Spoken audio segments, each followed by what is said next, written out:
Hello friends, you are watching Tax Dosti videos. In part 1 of section 7E judgment, we'll be discussing paragraph number 1. The judgment in Sindh High Court in favor of FBR was recently given by Muhammad Junaid, the Honorable Judge.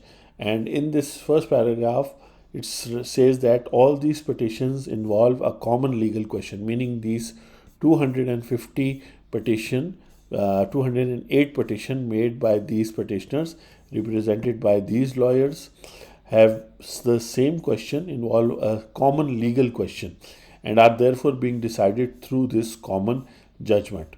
And the reference is CP number 4614 slash 2022 and others.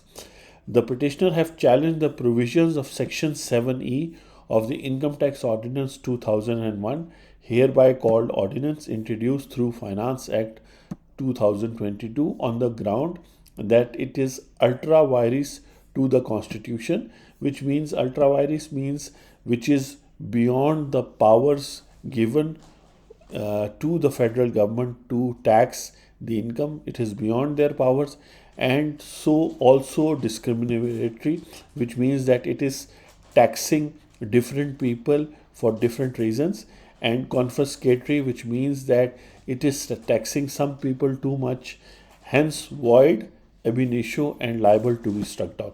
So this is the common theme in all these 208 petitions, and this is the common question that every Pakistani person is asking, whether Section 7E, tax on deemed income, introduced in the law through this Finance Act, applicable for tax year 2020-22, is it valid law or invalid law? So in this judgment, Sindh High Court has said that it is a valid law. We will see all the logics in different parts. You're watching part 1, and every paragraph will have its own part. So see you in part 2. Thank you.